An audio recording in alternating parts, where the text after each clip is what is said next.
చిత్రవదకు స్వాగతం మిత్రులారా. ఇవాళ వాయిదాలో అండి, మన మీదకి ఎవరైనా అన్యాయంగా వస్తే, మనకి ఎవరైనా ద్రోహం చేస్తే వాళ్ళ పాపాన వాళ్ళే పోతారని చెప్పి కాలానికి కర్మానికి వదిలేసి మనం గమ్మునుండాలా, లేకపోతే మరి ఏం చేయాలి? కాలానికి కర్మానికి ఎప్పుడు వదలాలండి? మీ చేతుల్లో ఉన్నంత వరకు మీరు చేసి అలసిపోయి, అరే బాబు ఈ సిస్టంతో నేను పోరాడలేకపోతున్నాను, ఇంతకంటే నా వల్ల కాదు అని మీ 100% మీరు ఇచ్చినప్పుడు మాత్రమే అది విధి మీద వదిలిపెట్టాలి. మీ బాధ్యత మీరు నిర్వర్తించకుండా, మీ పని మీరు చేయకుండా వదిలేస్తే వర్కౌట్ అవ్వదండి. తెలుసుకోవాల్సిన విషయం ఏంటంటే, ఈ పోరాటం చేస్తున్నప్పుడు మీకు భయం, కోపం, ద్వేషం అవతల పక్క వాళ్ళ మీద, లేదా అహంకారం, ఈగో, ఇవన్నీ కానీ వాటిల్లో ఏ ఒక్కటి కానీ మిమ్మల్ని కంట్రోల్ చేస్తున్నంతసేపు మీరు కరెక్ట్ రూట్లో వెళ్ళలేరండి.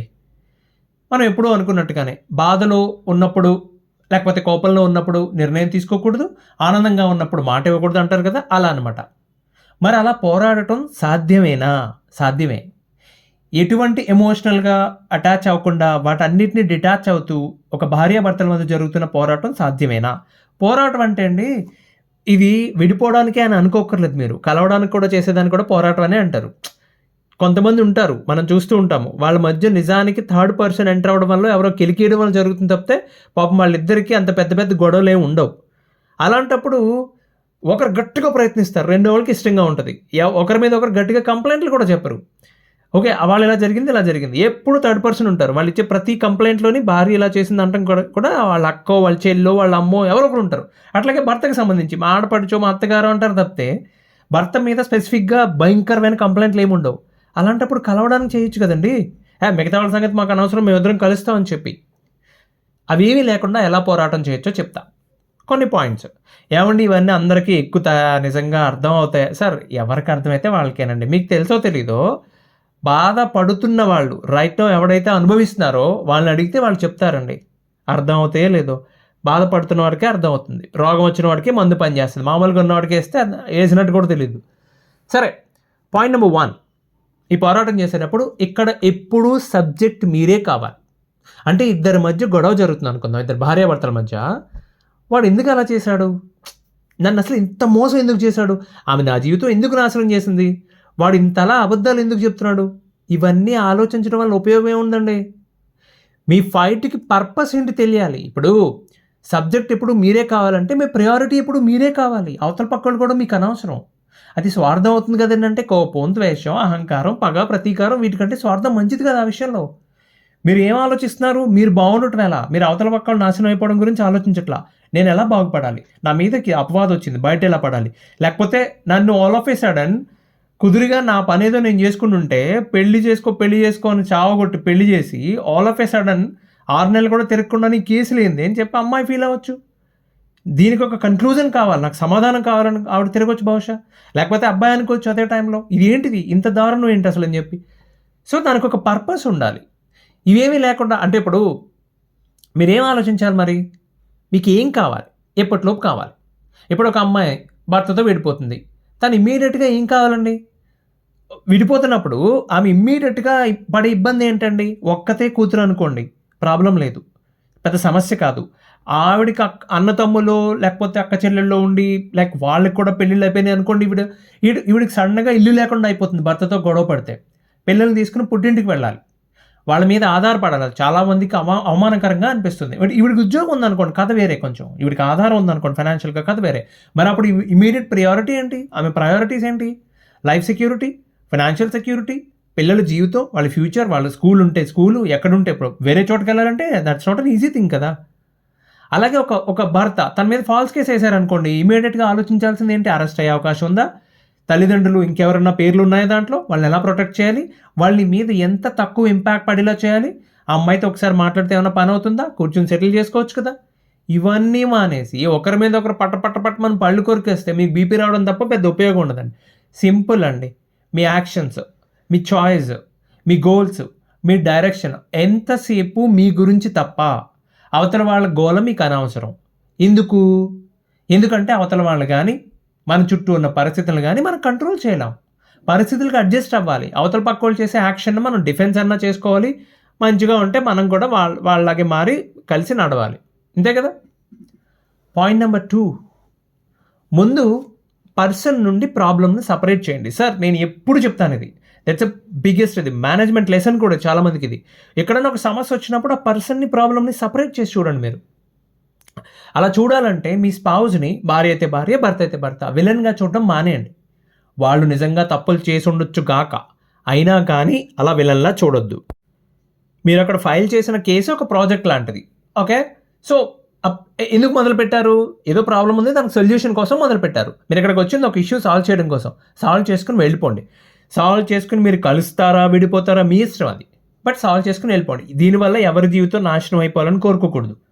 ఓకే, అంటే మళ్ళీ అడగొచ్చు, ఏమండి నా భర్త నన్ను దారుణంగా ఇబ్బంది పెట్టాడు అంటే అతను అలా వదిలేమని ఎవరు చెప్పారు? మీరు కేసు ఫైల్ చేశారు కదా, ఎవిడెన్స్ ఉన్నాయి కదా, తీసుకొచ్చి సబ్మిట్ చేయండి. మధ్యలో అవి ఆధారంగా చేసుకుని సెటిల్మెంట్ కూర్చోండి. నేను అనేది ఏంటంటే ఈ ద్వేషం, విపరీతమైన పగా ప్రతీకారం అన్నీ ఇది వద్దు. అలాగే అమ్మాయి ఇట్లా కేసు వేసిందండి, ఆమె జీవితం నేను అంతు చూస్తాను, ఇవి వద్దు. దీనివల్ల ఏ ఉపయోగం ఉండదు.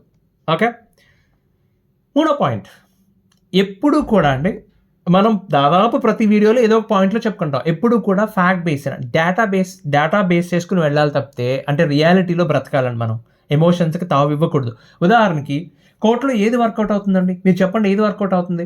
మీరు వచ్చి ఒకరోజు all of A sudden bone ఎక్కి మిమ్మల్ని ఏదో క్వశ్చన్ అడిగిన వెంటనే బోర్ని ఏడ్చేశారు. సో మహా అయితే ఏమంటారు? ఆ పక్కన ఒక ఆయన పిలిచి ఆవిడ కొంచెం మంచినీళ్ళు ఇవ్వండి ఆవిడకి, లేకపోతే మగవాడు కొంచెం గట్టిగా అరిచాడు అనుకోండి, షౌట్ చేశాడు అనుకోండి, బాబు అలా మాట్లాడకూడదు కోర్టులో అని చెప్తారు. దానివల్ల మీ జడ్జిమెంట్లో మార్పు ఏమొస్తుంది? ఏమీ రాదు. కోర్టుకి ఏం కావాలి? డాక్యుమెంట్లు కావాలి, ఎవిడెన్స్ కావాలి, టైమ్ లైన్స్ కావాలి. ఇవి వర్కౌట్ అవుతాయి. మీరు గట్టిగా అరిస్తేనో కన్నీళ్ళు పెడితేనో ఎవ్వడూ మాటిండు. ఆ టెంపరీగా మీ మీద ఏదో సానుభూతి చూపించవచ్చు అంతే. నిజానికి మీరు నిజంగా ఇంత పర్ఫెక్ట్గా ఫైట్ చేస్తూ ఉంటే, మీ దారిలో మీరు వెళ్ళిపోతూ ఉంటే అవతల పక్క వాళ్ళకి భయం వేస్తుంది. ఇదేంటి ఇలా వెళ్ళిపోతే జడ్జిమెంట్ దగ్గరికి వెళ్ళిపోతుంది కదా, తేడా వచ్చేలా ఉందని చెప్పి సెటిల్మెంట్కి వస్తారు ఆటోమేటిక్గా. దట్స్ మేజర్ థింగ్ అది కదా. నెక్స్ట్ రూల్ ఏంటి? పాజ్ రూల్ అంటారు. ఏమన్నా ఐడియా ఉందా మీకు? కార్పొరేట్ వరల్డ్లో ఉన్న వాళ్ళకి అర్థమవుతుంది. ఎప్పుడన్నా మీ మైండ్ నాకు పిచ్చెక్కిపోతుందండి, నాకు అసలు ఎమోషనల్గా నేను ఎప్పుడు బ్రేక్అవుట్ అయిపోతానో తెలియదండి, నేను అసలు అయ్యో బాబు ఇలా అనిపించింది అనుకోండి మీకు. టిపికల్లీ ఎప్పుడు అనిపిస్తుంది? ఏదైనా ఒక అవమానం జరిగినప్పుడు, మీ మనసుకి భరించలేనంత బాధ కలిగినప్పుడు, ఒక 24 hours పాటు కంప్లీట్గా ఈ ప్రాసెస్ నుంచి మీరు దూరంగా వెళ్ళిపోండి. ఎలా వెళ్ళిపోవడం అండి? మ్యూట్ అయిపోవడం అంత ఈజీ అండి. మేము యోగా చేయాలని ఏం అవసరం లేదు సార్, యోగాలకి ఏం అవసరంలా. మీకు బాగా నచ్చిన పని, మళ్ళీ చెప్తున్నా, మాదక ద్రవ్యాల జోలికి వెళ్ళడం, మద్యపానాలు, ఇలాంటి పనులు చేసే వాళ్ళకి మనం చెప్పక్కర్లా. వాడు ప్రతిదానికి వంకెత్తుక్కుంటాడు. వాడు ఇవాళ మబ్బులు ఉన్నాయి, చందమామ కనబడలేదని కూడా తాగుతాడు. అడుగు మనకు అనవసరం. నేను చెప్పేది ఆ 24 hours పాటు దీన్ని మర్చిపోండి. ఇట్ జస్ట్ స్విచ్ ఆఫ్ చేసుకోండి. మీకు మస్క్ తెలుసు కదా, ఎలన్ మస్క్ అన్ని డిఫరెంట్ ప్రాజెక్ట్స్ మీద ఎలా పనిచేస్తాడో ఐడియా ఉందా మీకు? దెన్ ఆయన చెప్తాడు, every one hour like kind of yoga technique. అది కూడా 1 hour వచ్చి మనవాడు ఆ సీట్లోంచి లేచి దూరంగా వెళ్ళి అక్కడ కూర్చుని కళ్ళు మూసుకుంటాడట. ఓకే, ఒక 5 minutes. నేను సరదాకి ఇట్లా చెప్తున్నా, the reality is little different. Okay, కళ్ళు మూసుకుని అయినా కైండ్ ఆఫ్ యోగా అన్నట్టు ఒక్క క్షణం పాటు. ఓకే, నేను ఎక్కడ ఆపేసాం మనం ఇది అని చెప్పి ఆయన ఎన్ని రకాలు డీల్ చేస్తాడు తెలుసా? Technology, software, hardware, rockets, oh my God, వాడు అసలు స్పేస్కి సంబంధించి బోల్డ్ అంత బిజినెస్, వాడు సోషల్ మీడియాగా బోల్డ్ అంత వ్యాపారం వాడిది. Every 1 hour or every 2 hours వాడు షిఫ్ట్ అవుతూ ఉంటాడు ఒక వర్క్ నుంచి ఇంకొక వర్క్కి. మానవ బ్రెయిన్ అంత పవర్ఫుల్. 24 hours మీ పని నుంచి దూరంగా వెళ్ళమని చెప్తున్నాను మిమ్మల్ని, అంతా ఏం చేయమని చెప్పట్లా. ఇప్పుడు ఇలాంటి కోపాలు సాధారణంగా, అంటే ఇలాంటి విపరీతమైన కోపాలు ఎప్పుడు వస్తాయండి? మీకు ఎవరి నుంచైనా లీగల్, అంటే భార్య నుంచో భర్త నుంచో లీగల్ నోటీస్ వచ్చింది అనుకోండి, అవతల వాళ్ళు లేకపోతే మీరు వేసిన పిటిషన్ కౌంటర్ వేశారనుకోండి, దాంట్లో మీ మీద రకరకాల అబద్ధాలు రాయాలి. ఆబ్వియస్లీ కేసు కోసం రాస్తారు వాళ్ళు. అవి చూసుకుని చదివేసుకుని నిన్నటిదాకా అంత కలిసి ఉన్నాం కదా, ఆల్ ఆఫ్ ఏ సడన్ ఇంత పెద్ద పెద్ద అబాండాలు అలా వేస్తున్నారు. కొంతమంది బార్డర్ క్రాస్ చేసి కూడా మాట్లాడతారు. అలాంటప్పుడు తట్టుకోలేరు, కోపం వస్తుంది. ఏం చేయాలి? టిపికల్లీ ఏం జరుగుతుందండి, ఒకరోజు పబ్లిక్లో అవమానించడం, ఆ నోటీస్ చూసి చదివేసి రగిలిపోయి ఉంటారు. వాళ్ళు ఎదురుపడ్డారు అనుకోండి, డైరెక్ట్గా నోటికి వచ్చినట్టు మాట్లాడేయడం, లేకపోతే సోషల్ మీడియాలో మెసేజ్లు పెట్టడం, పిచ్చిగా వేరే నెంబర్ నుంచి కాల్స్ చేయడం, ఇలాంటి పనులు చేశారనుకోండి, మీరు శాంతించకపోగా ఇంకా రగిలిపోతారు. Anything can happen. మీ హెల్త్ పాడవుతుంది అనవసరంగా. ఒక పని చేయండి, మీరు హ్యాపీగా ఆఫీస్కి సెలవు పెట్టేసేయండి. సెలవు పెట్టి ఎక్కడికైనా వెళ్ళిపోండి అటు నుంచి. మీకు నచ్చిన ప్లేస్కి ఎక్కడికో చోటుకు వెళ్ళిపోండి. ఆర్ రిసార్ట్ సంథింగ్ మీకు నచ్చిన ప్లేస్కి. ఆర్ మీ ఫ్రెండ్ ఎవరికైనా స్పాన్సర్ చేయండి, వాళ్ళే వస్తారు, నేనే పెట్టుకున్నా రారా అని చెప్పి. లేదా అమ్మ అయితే మీరు హ్యాపీగా బయటికి వెళ్ళి తిరిగి రండి. సినిమా పిచ్చోళ్ళు అనుకోండి, ఎవరు డిస్టర్బ్ చేద్దానని చెప్పి మీ ఫోన్ చక్కగా ఏరోప్లేన్ మోడ్లో పాడేసి మీకు నచ్చిన ఒక థ్రిల్లర్ సిరీస్ పెట్టుకొని హ్యాపీగా కంటిన్యూస్గా చూసేయండి. ఒక 10 ఎపిసోడ్లు ఉన్నాయో, 2 సీజన్స్ ఉన్నాయి, మొత్తం చూసేయండి. మధ్యలో మంచిగా మీకు నచ్చిన భోజనం, అప్పుడప్పుడు మధ్యలో ఒక కాఫీ. ఎన్ని గంటలకి?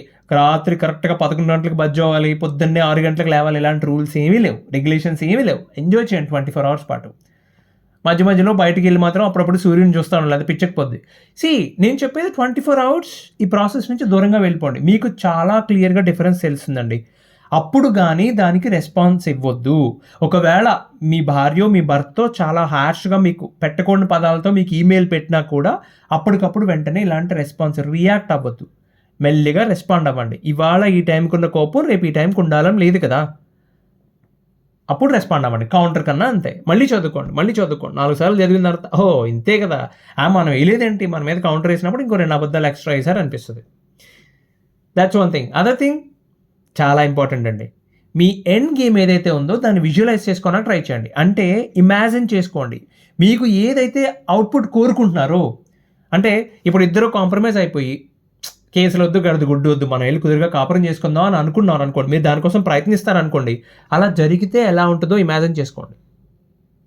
అలా కాకుండా ఒకవేళ అన్ని కేసులు తేలిపోయి మీ దారిని మీరు విడిపోయాక మీ లైఫ్ ఎలా ఉంటుంది అనుకుంటున్నారు, మీరు ఏం చేద్దాం అనుకుంటున్నారు, కెరియర్ గోల్ ఏంటి, లైఫ్ గోల్ ఏంటి? అంటే ఇప్పుడు మీ కేసెస్ అన్నీ క్లోజ్ అయిపోయాయండి మ్యూచువల్ అగ్రిమెంట్ తోటి, మీ పిల్లల కస్టడీ మీకే వచ్చింది, ఒక ఫెయిర్ సెటిల్మెంట్ జరిగింది, అంటే ఇద్దరి అంగీకారంతో ఒక రకమైన సెటిల్మెంట్, మనీ సెటిల్మెంట్ జరిగింది, ప్రశాంతంగా మీ దారి మీరు బ్రతుకుతున్నారు అని ఏదో ఒక డ్రీమ్ ఉండాలి కదా, ఒక గోల్ ఉండాలి కదా మీకు. దాన్ని మీరు ఇమాజిన్ చేసుకోండి. ఇమాజినేషన్లో ఎలా వస్తుందో చూసుకోండి.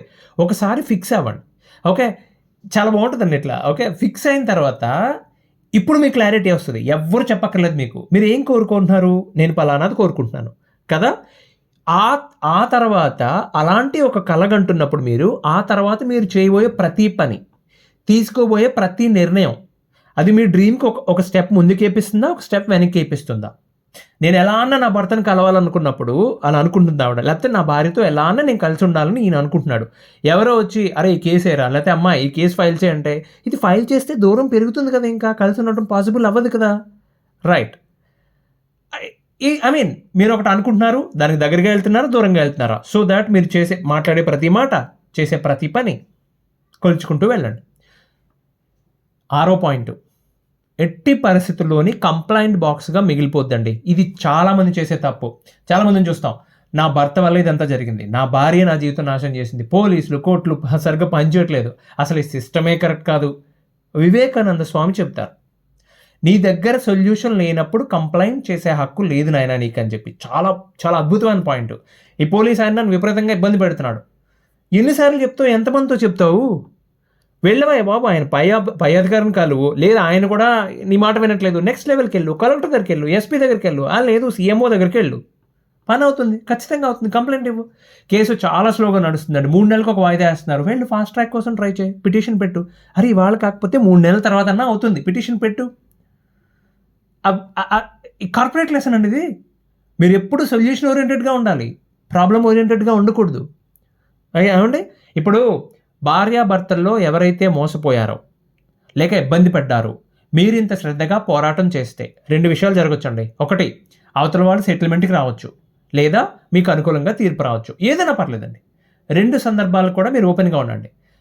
మధ్యలో వచ్చి వాళ్ళు మాట్లాడదామంటే కూర్చోండి, మాట్లాడండి. మీ కండిషన్స్ ఏంటి, మీ స్తోమత ఏంటి, మీ ఎక్స్పెక్టేషన్స్ ఏంటి, మాట్లాడండి, అందంగా మాట్లాడండి.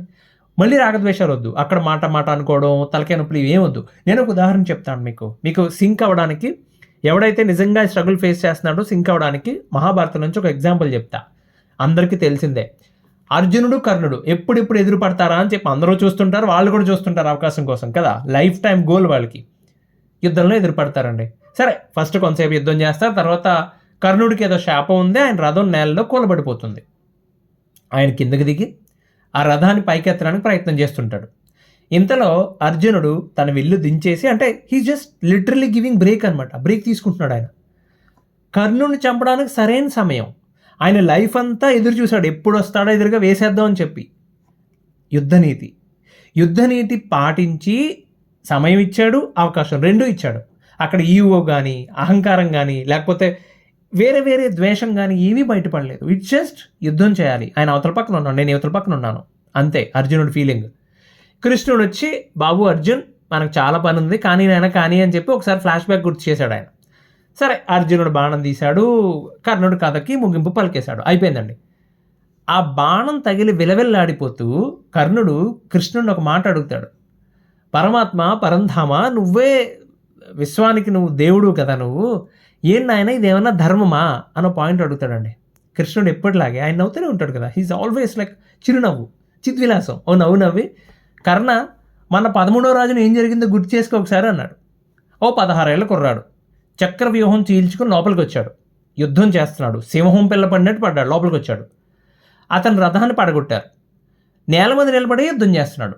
వాడి మీద వాడి చుట్టూ ద్రోణుడు, కృప, అశ్వత్థామ, దుర్యోధన, శకుని నీతో సహా మీద పడ్డారు. నేల మీద నిలబడి యుద్ధం చేస్తున్న వాడి మీద ఒక్కడి మీద 10 మంది వెళ్ళటం అనేది యుద్ధ నీతికి వ్యతిరేకం. చాలా క్లియర్గా రాసుంది మన రూల్స్లో, ఏమండి? అలాగే ఆయుధాలు కోల్పోయి ఒట్టి చేతులతో నిలబడ్డ శత్రువుకి ఆయుధాన్ని తీసుకునే అవకాశం ఇవ్వడం కూడా యుద్ధనీతిలో ముఖ్యమైనది రూల్. అది మీరు ఇచ్చారా? చివరికి యుద్ధం చేస్తూ ఆయన ఏమంటాడంటే, అభిమన్యుడు నాకు వీరమరణం పొందాలని ఉంది అని ఆ బాలుడు ఒక చేత్తో కనీసం కర్ర ఇవ్వండి, లేకపోతే ఒక కత్తి ఇవ్వండిరా బాబు నాకని చెప్పి బతిమాలుతాడు ఆయన. వాళ్ళని అడుగుతాడు, అరే నాకు ఆయుధం నాకు తెలిసి మీరు నన్ను చంపేస్తారని, మీరు కనీసం ఒక కత్తో ఇవ్వండి, అప్పటి వరకు యుద్ధం చేస్తాను మీరు అడిగితే ఆ కర్ణుడు ఖడ్గంతో దగ్గరికి వెళ్తాడు. ఆ బాలుడు ఏమనుకుంటాడు, అభిమన్యుడు ఏమనుకుంటాడు, కర్ణుడు ఇస్తున్నాడేమో కత్తి అనుకుంటాడు. కరెక్ట్గా వెనక నుంచి వెళ్ళి వెన్నుపూసలో పొడుస్తాడు 16 ఏళ్ల బాలుణ్ణి. ఇంత పెద్ద యుద్ధ వీరుణ్ణి నేనని చెప్పుకునే ఈయన. నువ్వు ఆ కత్తి కృష్ణుడు అడుగుతాడు, కర్ణ నువ్వు ఆ బాలుడి వెన్నులో కత్తి దింపావే వెనక నుండి వెళ్ళి, పైగా ఎదురుగా వెళ్ళలేక, నువ్వు కూడా నా కర్ణ అని చెప్పి నీ కళ్ళలోకి ఆ బాలుడు చూసిన చూపు గుర్తుందా నాయన? ఆ బాలుడి మరణం ధర్మమైనప్పుడు వాడి తండ్రి ఈరోజు నీకు చేసింది కూడా ధర్మమే, అది నీ చేతులతో నువ్వు చేసుకున్న కర్మం నాయన అని చెప్పి దుమ్ము లేపుకుంటూ ముందుకెళ్ళిపోయారు. ఫ్యామిలీ కేసెస్లో కూడా అంతే అండి. ఫ్యామిలీ కేసెస్లో ఏంటి, ఆ మాటకు వస్తే దేనికన్నా అంతే, నువ్వు చేసిన కర్మ మళ్ళీ నీ దగ్గరికి వస్తుంది. మీరు అందుకే నేను ఎప్పుడూ చెప్తాను, కేసెస్ స్టార్ట్ అయ్యేటప్పుడు, గొడవలు మొదలయ్యేటప్పుడు ఫస్ట్ మీరు ఎప్పుడూ మొండిగా ఉండొద్దు. భార్య అయినా భర్త అయినా ముందు బ్రతిమాలండి, బుజ్జగించండి, ఎలాగోలాగా వద్దు ఈ గొడవలు వద్దు, మనం మాట్లాడుకుందాం, కలిసి ఉందాం, లేదా విడిపోదాం అందంగా. అవతల పక్కన మొండిగా ఉన్నారనుకోండి, వాళ్ళ కర్మకి మనం ఏం చేయలేం కదండి, ఇక దిగి పోరాటం చేయటమే. ఇంకో మంచి విషయంతో ఇంకో వాయిదాలు కలుద్దాం. అంతవరకు సెలవు, ధన్యవాదాలు.